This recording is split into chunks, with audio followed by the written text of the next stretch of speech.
Welcome, Tara, to the Happy Healthy Caregiver podcast. Thank you for having me. I'm so excited to be here. Yeah, excited to we got to know each other, I think, through TikTok, which hmm I think I've been on there maybe like a year and a half, maybe even 2 years now. So it's been interesting. TikTok is definitely an interesting platform, but It is, yes. you're one of the caregiving friends that I've made on that platform. And we're going to get into your story and your spotlight and your self-care and all of that. But we always start something by picking from the Happy Healthy Caregiver jar. So I'm a big believer in words, like in mindset. hmm So let's see what we've got here today for you, Tara. It says, the future depends on what we do in the present. And that's a Gandhi quote, actually. The future depends on what we do in the present. Do you have any thoughts on that? Yeah, really the definition of present, being present. Um, I think that's a one that I continue to practice doing is being present, and that being a present as well, Yeah. in how I move forward in the future. So if I'm being present and I'm recognizing, as my caregiver duties, what is going on now that can help me in the future, either dealing with something positive or negatively, or um, hopefully more positively, especially, when things, go wrong or there's an emergency, being able to be currently present so that way we can handle the situation better. So I think that's Yeah. Well, and really I think important. sometimes I get stuck in my own head. I think like, look at all the hard stuff we've already done. Like, and we've hmm survived this hard stuff. Like, Yes. it's going to be okay, you Yes. know? Yeah, absolutely. Yeah. So thank you for sharing that. Well, tell us a little bit, Tara, about your caregiving story. Like, give us the lay of the land here a little bit. Okay. I became a caregiver when my ex-husband, who was a veteran or is a veteran, got hurt. So that was one of those things where, when you marry a military person, you don't think that they're ever going to get hurt, even though you know that that kind of comes with the job to some extent. And when it happened, it was obviously a shock and just kind of went right into, how can I help? How can we get through this? And then realizing that some of his injuries were going to be long term. And what does that look Mm, like, for us, for his career, for our family that we're about to start? And then not too long after he got out of the military, I had my first child. So then that's my second caregiving experience. yeah. And then around my second child, we decided that we needed to go be with his family, whose father at the time was his health was declining. So Mm, we went to go help him and also his mother. And then yeah. So yeah, husband, kids, in-laws. I'm fortunate enough to have my parents still be quite healthy, even though I do good. a little bit of caregiving here and there, but I know that my time will come where they're going to need me. And so I'm taking some of this time while I'm still caring for my kids to kind of give myself some self-care so I can be ready to help them. Yeah. No, I mean, we have big families and we have big families like there's always someone kind of right that needs attention, love and attention. Mhm. Well, how did your caregiving, how did that change your relationship with your ex-husband? Wow, it changed a lot. It, I mean, the transition of getting out of the military was a thing, let alone becoming his caregiver and doing all that. And when he got out, he was not in good shape. And we were fortunate enough to be around military specialists that were honest with us as to what to expect moving forward, because there's Mm, quite a big process getting out and seeing lots of people and getting certain paperworks, and it's very overwhelming. Um, and so, like right then and there, I realized that I need to get organized in a way that, like, this is my job now. I'm a secretary, I am a caregiver, I am, I'm seeing all these different kind of like side roles that I'm having to do, and I need to make sure that, I have his DD-214s, available and ready, extra copies, yes. checking out these websites, checking out these services, and do they apply to us? And um, yeah, it gets very A lot overwhelming, of hats. especially on top of him having to deal with pain, him having to deal with, not being in the military and being a civilian again. And then we have this baby, and then, so lots of doctor's appointments and You'll never be bored. nope. No. No, and were his injuries mental, physical, combination of both? Yeah, both. Both. Okay. Yeah, Yeah. TBI, PTSD. He was Wow. in submarine service. So being a 6'3" man and a 6 foot sub doesn't really go together. And you would Wow. think that, they would have some height limit, but they don't. So, Some definitely, guidance, like, yeah. hey. So some hip issues, some back Mm, issues, among some other things. But yeah, it mm, was, yeah, both physical and mental. And that creates another dynamic to pain medications, to pain management, to getting certain assistance needed for those certain disabilities. wow. Wow. Yeah, I have heard this. I'm not a military caregiver, and I've got a nephew that's just kind of venturing down that road and watching through my sister's eyes. But you mentioned how difficult it is to navigate that. Like, what advice do you have for other military family caregivers? I would probably start off, if possible, if they're still in the military, because I have a couple of friends and family that are still in, and I um, encourage them to really advocate for themselves while they're in the military, Mm. of whatever injuries that they have, and that it be recorded, because if you don't do that, it's harder to get help and say that it's service connected if it's not, So, which like, go to their clinics and start getting yes. things recorded. Got Yes, it. and not, and be brave enough and have the courage to say that there's something wrong, because depending on the branch and depending on what they do, they want them to be tough, and I understand that, but there's a time and a place where you do really need to speak up and Yeah, we're advocate for yourself. humans. Yes, exactly. We're not robots. Yes. So I found myself having to do a lot of that while he was in the military, because he wanted to, be a teammate and Mm. be there for his brothers, and I get that, but I felt like if I didn't speak up for him, that it would have been a lot worse if I didn't. He would Yeah, have what kept for he would have you? kept working and Yeah. and not really advocating for himself, and I think it would have gotten worse if I didn't say anything. Yeah, it has So a ripple effect, right? On the whole yeah. family, on the kids, on the house, on you and everybody's health, all of that. Well, that is a lot. And Yeah. did do you feel like you experienced caregiver burnout, and what did that look like, if so? Oh yeah, absolutely. Well, no uh, doubt. yeah, Yeah. I don't want to call it a rite of passage, but I think it's kind of inevitable to some Yeah. extent that you're going to experience it. It's like you got to hit your bottom, like whatever your bottom, like, and what, maybe talk about that. Like, what were some of the signs, and like, what was your bottom where you were like, okay, enough of this? uh I think I went, I mean, my worst was I had a panic attack. What does Um, that look like? Because people say that, oh, I have a panic attack, but like, what does that look like? um, I couldn't control my heart. I could Hmm. not control my breath. Um, I couldn't control my body, basically. I couldn't breathe. I had a hard time breathing. I was just in and out, and um, it lasted for maybe 30 minutes or so. It was quite a long time. I was fortunate enough that it happened at night, so nobody really could see it, or the kids weren't there, so I didn't have to like get back into caregiver mode to allow me to kind of go through that Hmm. process. But like some of my smaller burnouts look like getting irritated over things that normally would not irritate me. um my sleep pattern, if I'm not getting enough sleep or feel just emotionally or physically tired. Hmm. Another interesting one for me is food. um if I start burning my food, or if it's not tasting, like as good as it normally does, I notice like Because that you're a like pretty it's good cook, it coming. sounds like. I Yeah.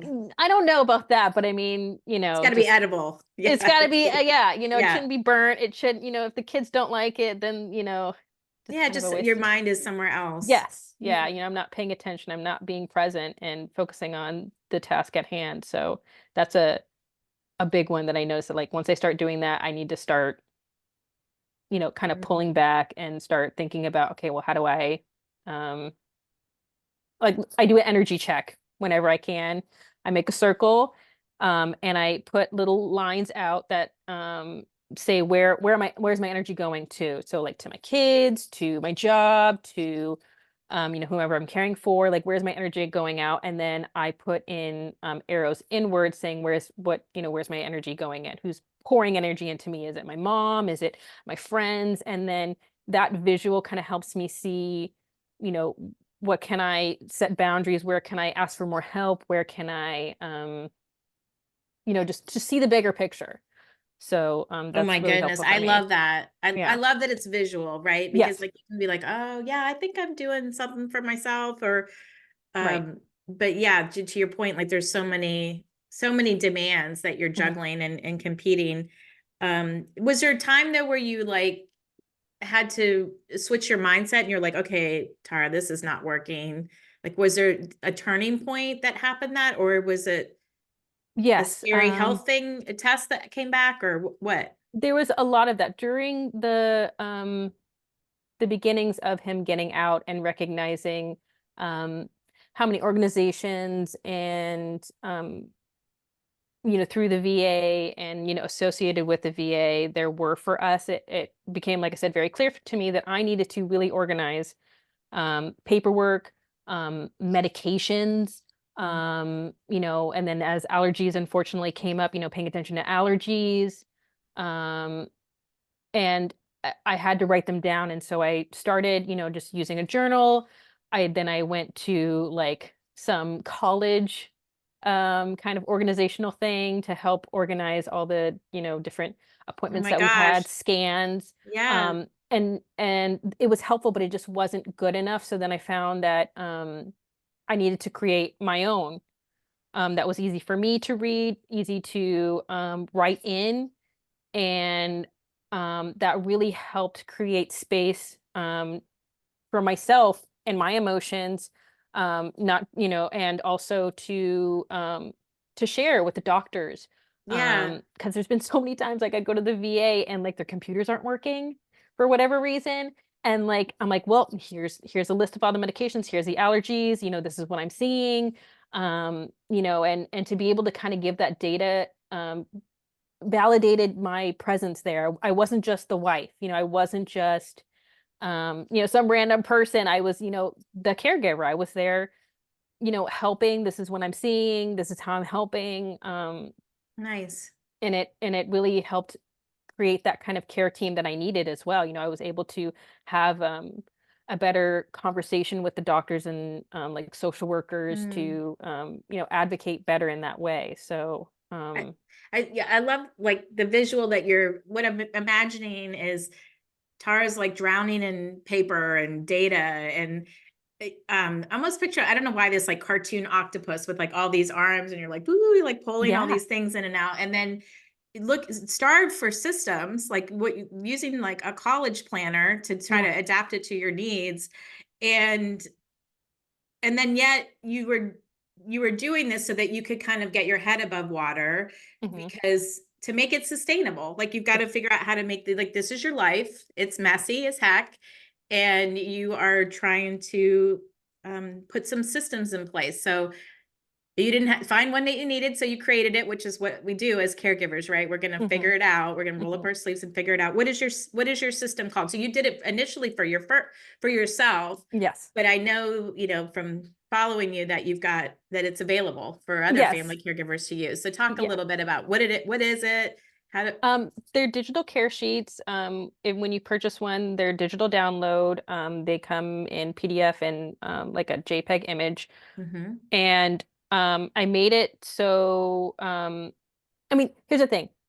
We all experience somewhat a similar thing, especially when it comes to like medication, mood, and pain level. So those are all the same. But then when it comes to certain details like glucose tracking or vitals tracking, like there's certain things that are special to your caregiver Mm. experience and who you're caring for.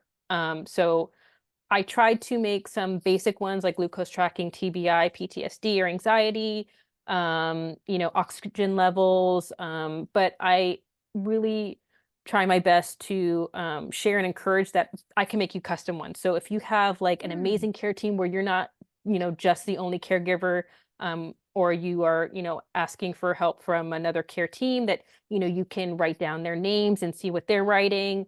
That, you can share them on like apps like Good Notes where you can write it down on an iPad, that you can print them out and share them with your doctors and have them see it. I want to make it so that it's available for however the caregiver wants to organize it. I love that. It's, we had this rudimentary system for my mom. It was just like a notebook, frankly, and it had like columns. And every time we turned the page, my sister would have to redo the columns. Right. And we were tracking things like glucose, um, her Blood pressure. bowel Yeah. movements, her Yes. nebulizer treatments. She had to have Yes. 3 treatments. We'd like check those off, Hmm. um, and then notes like Yeah. about certain things. But very rudimentary. But what I like about your digital care sheets is that they are allowing people to be consistent. Hmm. So no matter if it's you as the primary caregiver or other, like there were professional caregivers that would come in with Yeah. my mom and I'd have to write it down and like, what was this or that? Yes. Like you're getting it systemic and then it's also like neat so you can read Yes. it. And Yeah. then, And like accountability, yes, um, feeling comfortable with, any kind of respite care, whether that's, another family member watching, or again, yeah, outsourcing it in some way. If you feel comfortable doing that, like, yeah, mm, having that consistency and accountability is super important. nice. And that you allow people to customize it too Yeah. is great. You shared with me one of your mantras about this is that if it isn't written down, it didn't happen. If it is written down, it's as good as gold. Yeah.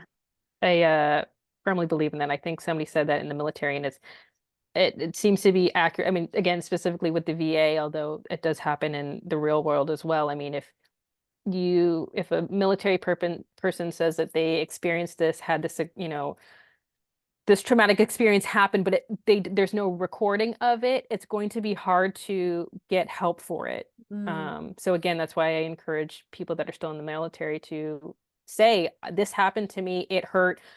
I might be okay right now, but I need it recorded so that way if there are residual problems in the future, there's a recording of that. mm. And especially when it comes to military or medical records, um, I found it very hard to get assistance if the medical records were not correct. When making decisions on service connection and programs like the caregiver program, where caregivers can get stipends to be a veteran caregiver, or things like aid and attendance, any of those money giving programs that the VA has, if the medical records don't state what the caregiver or the veteran is saying, you're not going to get any help. So I feel that, again, having documentation that you can share with the doctor, double checking the medical records, those things are helpful in getting the results that you need and not feeling You're like you're not getting chasing the, your tail. yeah, Yeah. because Yeah. it So, happens, because you so get much red denied tape. often. Yeah. That's so frustrating. Yeah. You know, you're doing all of these things for your husband at the time, Yes. ex-husband, but like, what are people doing for you? Like, who's supporting you throughout all of this? Um, there really wasn't at the time. I really was just doing it on my own. And I mean, I had my family, helping with, my kid, but I at the time didn't feel comfortable giving that to anybody else. And I really wanted to do it. I guess it might have been a pride or ego thing at the time too. But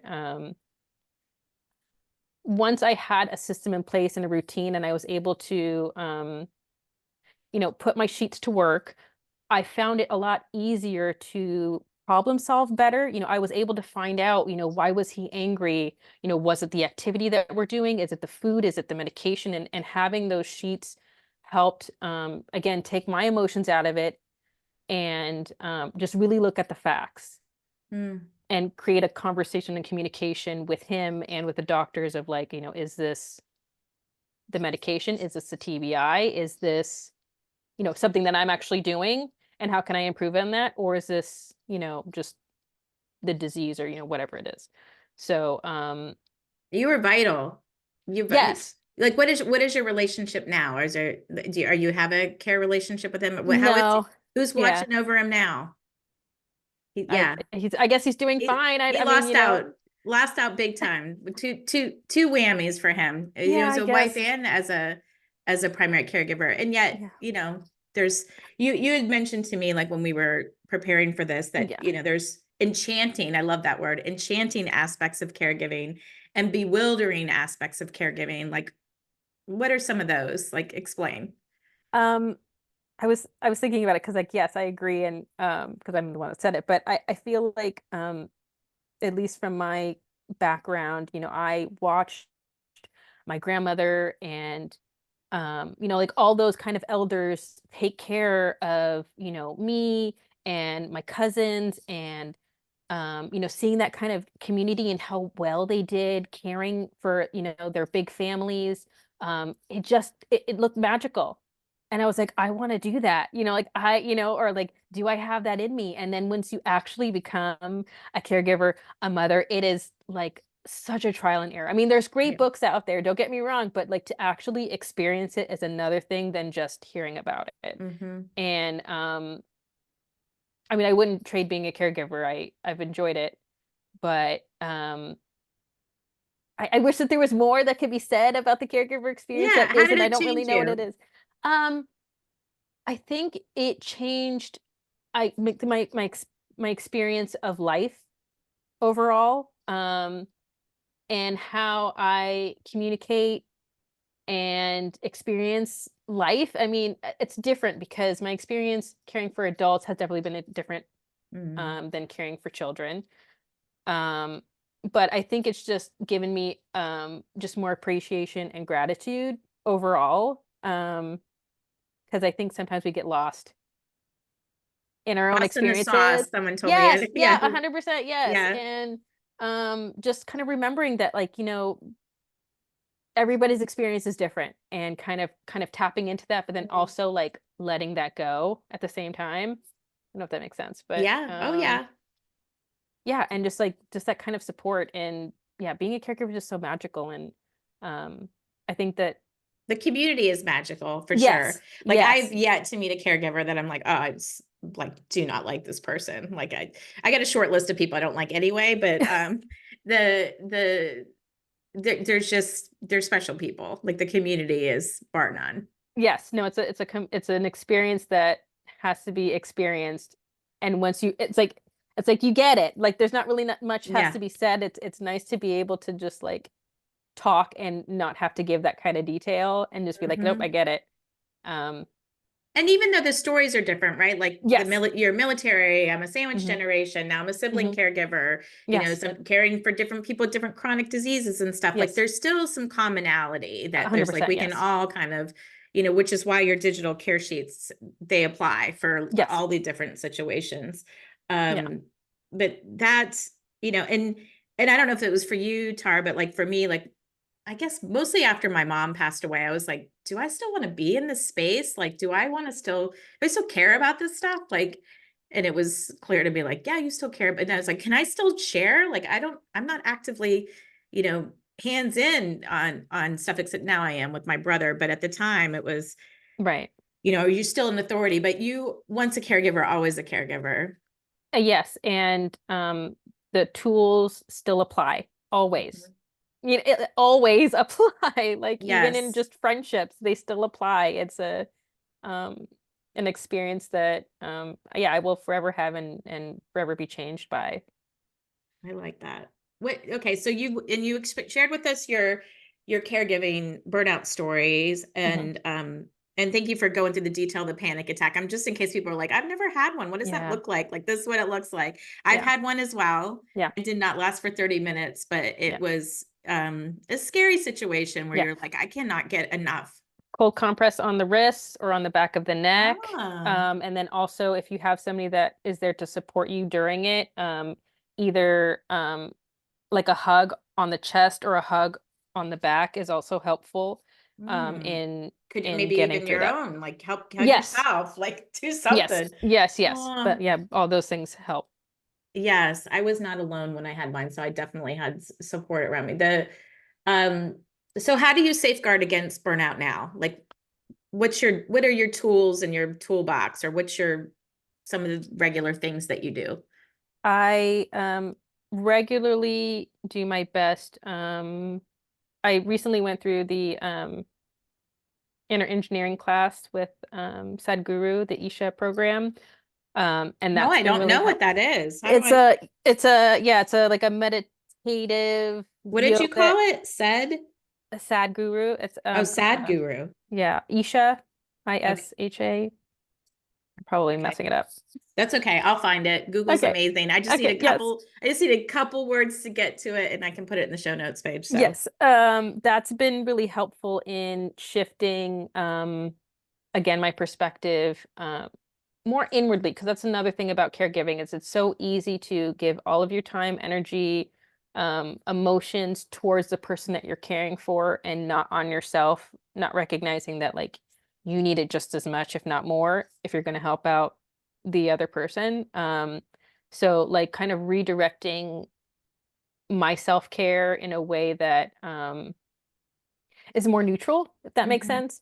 Um, and I try to do practices every day.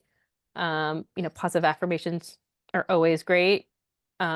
Eating healthy, hydrating. Like I'm really just going back to basics. Like it's been that bad at certain points that it's like I'm Yes. really just having to get back to Shower. basics. Yes, showering. Yeah, like just like read, like just sitting down. Like Doing nothing and feeling just okay about it. Yeah. yes, yes, absolutely. Like it's just kind of that right now. And then, also being okay with going out and spending time with family or taking a road trip somewhere. Like it's just kind of, yeah, just kind of getting back to basics for me right now. Well, Um, what I've heard you say kind of is you've definitely touched on a lot of different categories of self-care. It's like yeah. social, intellectual, physical, emotional, all of those Hmm. things. And so I think we need different things at different times, Hmm. and to be in check with that. And I think it's good to know ourselves, right? Like you know that about yourself, that you've got to kind of, most people, I think we've got to, we're not just cars that can like run and run and run. Even a car we have to refuel and take care of and put gas in and rotate the tires and Hmm. all of that stuff. Like we're just not machines. No. We need some love and attention that way. And your energy check, I think, is a good way to kind of tap into that. Like, is there a daily time that you do that, or is it Um, Not really. I mean, I guess again, it kind of depends on your schedule and kind of how often you need it. I mean, sometimes, it might be good to do it every season, every, 3 or 4 months. It might be good to okay? do it monthly, because, as the seasons change, if you live in a place that has seasons, like that might be important to like pay attention to how busy you are during certain seasons. And, do you need to slow down during certain seasons or do you need to delegate during certain seasons more than others? So That's yeah, so so I think, true. Even like we've got our weather seasons, but I know like as a mom of school age kids and you're yep. living that, like May is worse than Christmas. Like it is the They're last different, but yes, they are. Yes. yes, they're the last of everything, the last of Yes. this and that. And can you bring Hmm. this? And can you do that? Like I would Hmm. lose my mind. And then I finally learned like, okay, this always is happening. Like I'm not going to schedule extra things. Now Right. I'm beyond that. So it's, Sure. I don't have the kids in the mate, but I still feel anxious almost like when I hear like end of school and all that. I'm like, oh, these poor teachers, these poor parents, like, oh Hmm. my gosh. And then, yeah, all the holidays and stuff too, it levels up.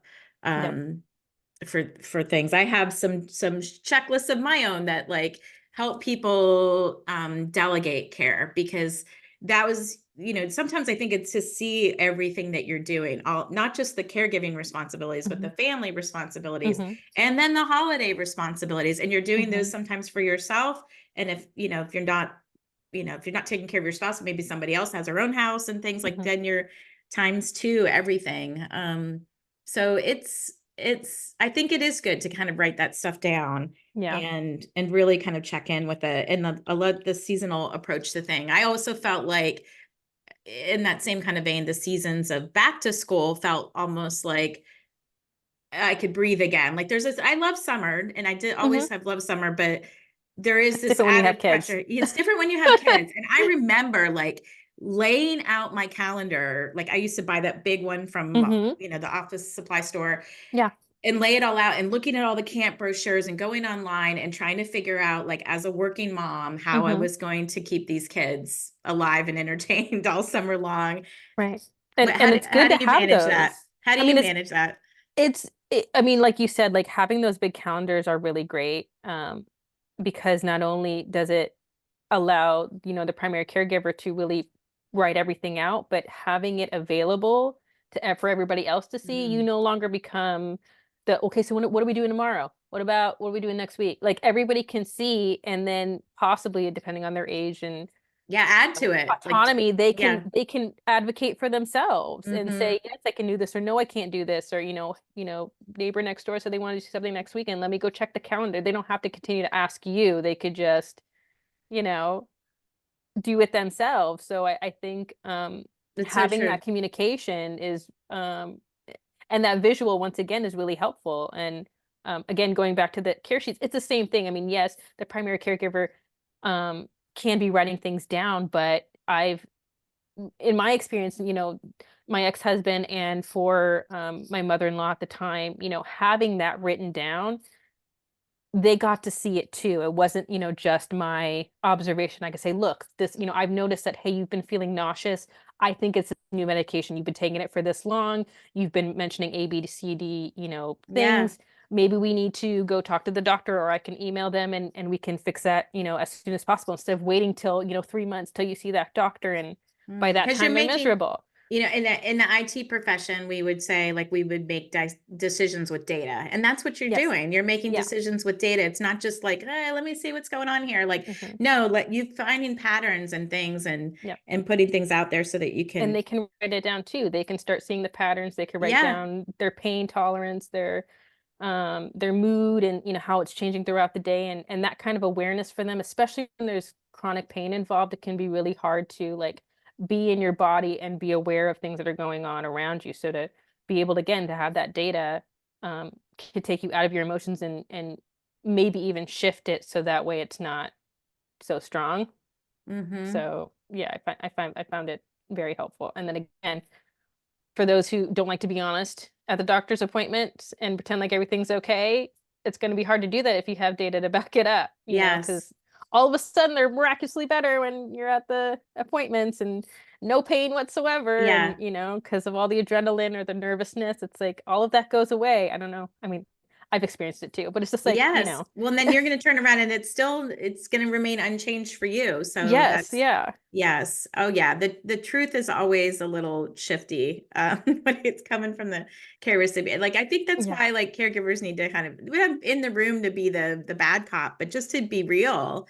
I So don't that, mind being the bad cop in that situation, because yeah, then you once got the to get the results help. came, it's like I really wasn't the bad cop, now was I? Like we got you that medication, or we got you that specialist Yeah, now, we and both want the same thing, right? Like, yeah, you want yeah, to be happy and healthy. I want to be happy and healthy. Like, yes, can we work together on right. doing this? I'm curious too, like, with your kids, like, did you feel like they were part of the care team?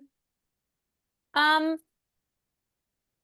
a little bit, but children are so interesting because they can pick up on energy and emotions in a different way than adults can. So they were really good at um observing the room and matching the energy. So if you know what I mean? So it's like if anybody were off, they could kind of feel it and either mimic it or even better, change it.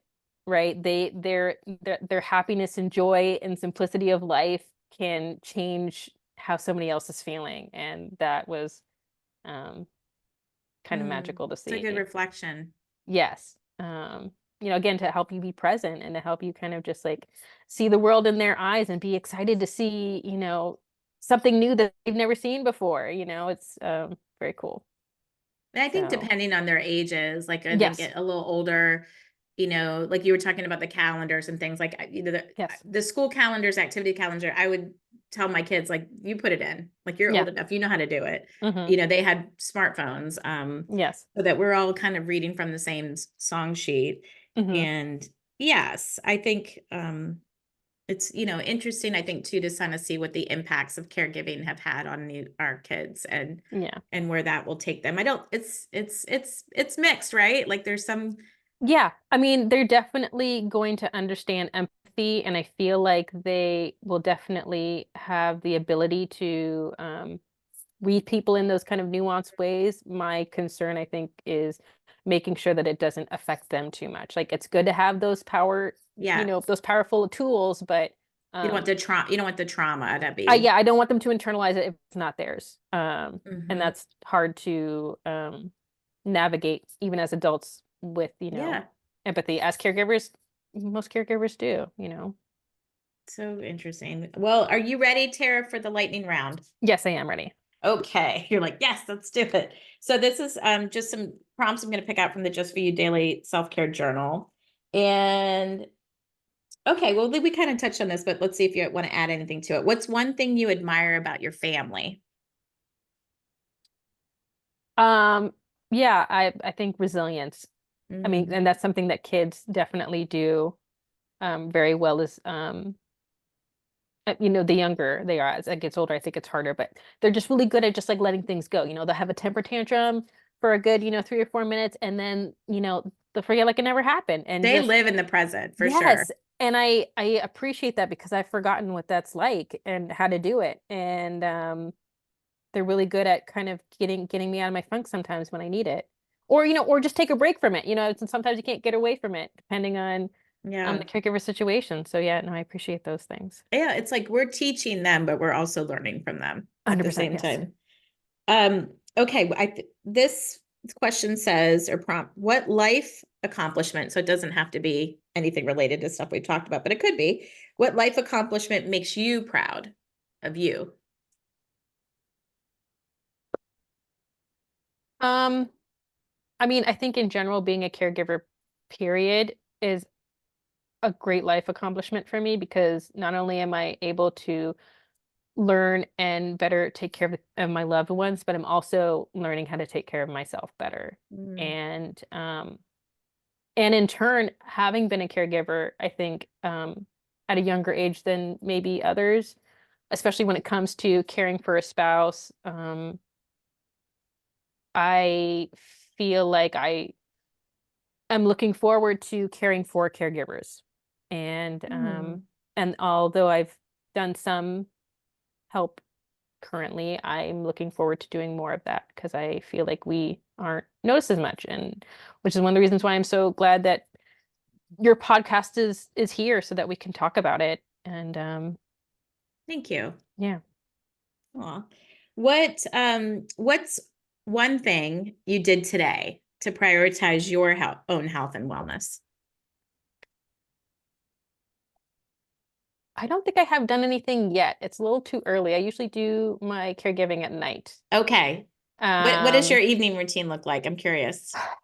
Evening routine consists of it kind of depends. Sometimes it's just doing nothing, watching a show. Sometimes it's like the meditation. I tend to do more of my meditation at night than in the morning. It just depends. Um, Sometimes it's listening to the music that I want to listen to. Yeah. Sometimes it's taking a little bit longer on my showers and, using all the perfumes and the things that I want to use. Yeah. Yeah, nighttime's just better for me, especially with kids right now. So, That's yeah. good. I used to say I was off duty at like 9, like, when I was like, no, I'm off duty. Yeah. You're on my time now. Yeah. Yes. Yes. So they That's knew, quiet. like, I mean, that like a boundary, like if they needed a paper signed or if they needed something, they needed to come before 9 o'clock or they would get the wrath of me. Like, yes. Um, thank you for sharing. What is your most treasured possession and why? Last question. What's your most treasured possession? Probably my kids. That's a possession, although it's a Yeah. weird thing to say.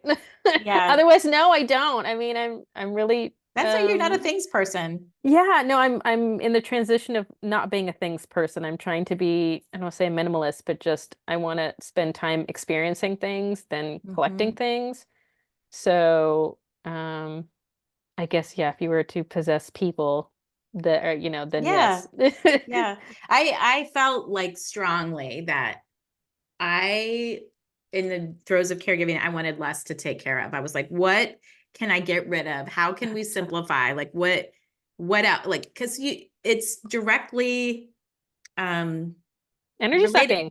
It's energy suck. It is energy Yes. sucking, all of Yes. that. And it's like, if you can't, like, even like cooking, I was like, Yes. I'd be so annoyed. Like, why do these people have to eat 3 meals a day? Like, I'm so 100%. tired, Yes. so tired of feeding people. Yes. How Again, you're can, hungry again? Gross. yes, Can we not? I'm not hungry. Why are you hungry? like, how can we make this easier? And it was Yes. like, I would feel guilty sometimes that I wasn't like feeding my kids breakfast, but Sure. when they could get to the bottom shelf of the pantry and get a bowl and thing of cereal and whatever, like, just make it happen, Hmm.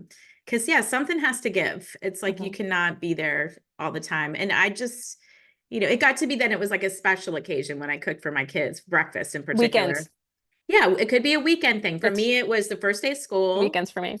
Hmm. or first day of school, I usually made chocolate chip pancakes. It's your birthday, you get Hmm. something. Nice. Or if you have a big test, like you're gonna take those like Yeah. Iowa standard tests, I'm gonna Yes. I'm gonna put brain food in you. Yes. Yeah, absolutely. But then it was kind of like a treat. It wasn't like expected. Right. But yeah, the food thing was one that, how did you simplify? I'm just curious, like, how do you simplify that? Or, There's been many transitions. yeah.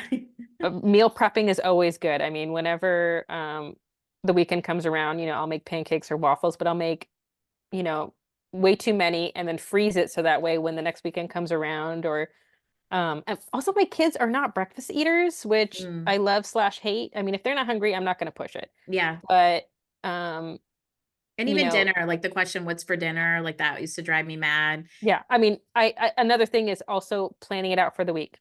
if Yeah. if you need to have that discussion with the kids, like you could choose one week, but then this is what, like compromise, like, okay, I will let you have Wednesdays, you can have your chicken nuggets, fine. Or whatever it is, at pizza, maybe order out once a week just to, make it okay for everybody. And then but yeah, organization, having it written out so that there's no complaints. You knew on Thursday we were gonna have broccoli, don't complain about it. Like, you know Yeah. what I mean? Or whatever it is. Yeah. There's always gonna be one thing at least that, Sure. like, yeah, I mean, we're recording this before my son gets back for not just summer, for a while, because he's graduating college.